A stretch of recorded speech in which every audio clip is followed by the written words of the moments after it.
Hey everyone, I'm Heinz and welcome to my channel.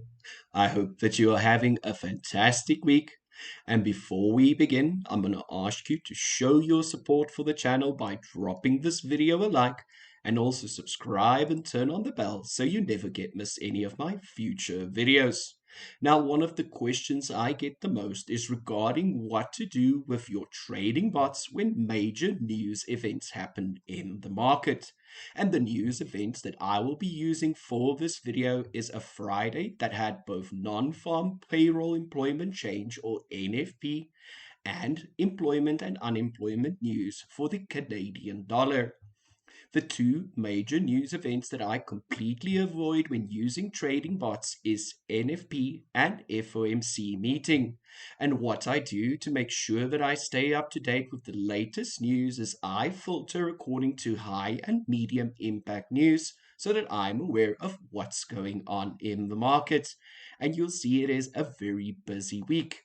Now, one of the biggest questions I get is when should I close my grid trades and what could happen during such news events?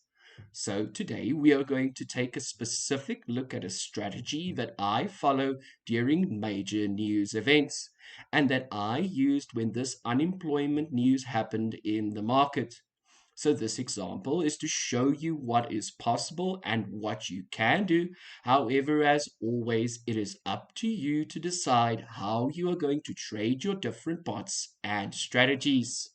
So on my MetaTrader 5 terminal that I'm currently running on a virtual private server, the first thing you will notice is that O2 trading has been disabled for more than 24 hours before the major news event. And the reason for doing this is these major moves can have a large effect on price action, as we can see from the chart. If we closely observe the price action, we can see that we were in a downtrend with price action below the middle Bollinger Band indicator. Then the price action crossed above it, and the major news gave us a big change in direction, which can be dangerous for those using grid trading bots. So, what I'd like to do now is replay that exact news event on TradingView using the 1 minute time frame and the 1 times replay. This means each candle represents 1 minute. Now, let's say you were in a buy trade because of the uptrend before the news. And what we see is a major news wick that could have potentially taken out all of the stop losses before price continued in the uptrend. Depending on what happens during the news announcements and what effect it has on the market, the pair that you are trading can take unexpected turns. And even if you had a very wide stop loss, like in this example, sometimes those events can still take you out. Now, these major moves do sometimes align with the overall market trend. However, for this example, it does continue in that direction.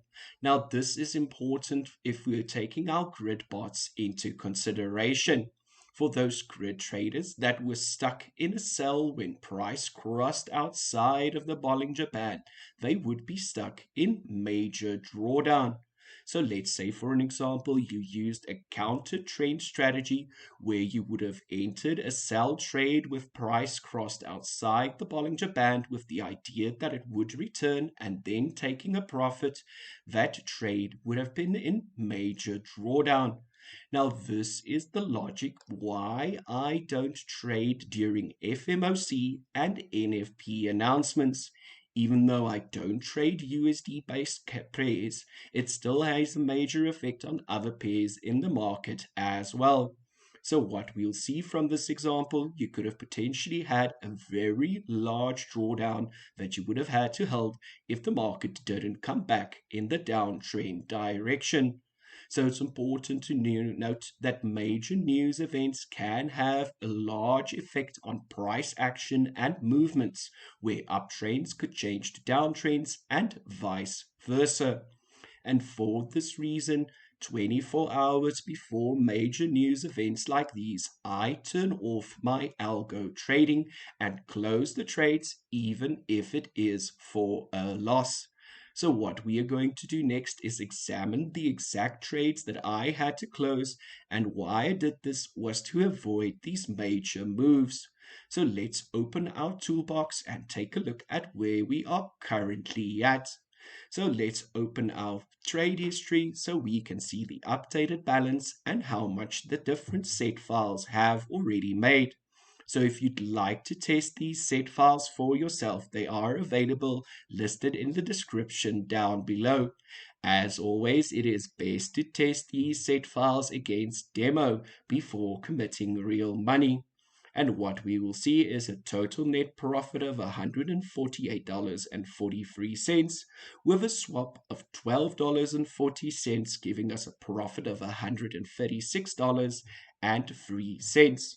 Now, if we look at last week when this exact event happened, you'll see that this week was compared to the others a lot lighter, and we had to take a few losses. I will rather take these small losses than considering holding them where the large drawdown can occur. So the largest loss that we took was on the AUD CAD that had two buy trades when the price started trending negatively.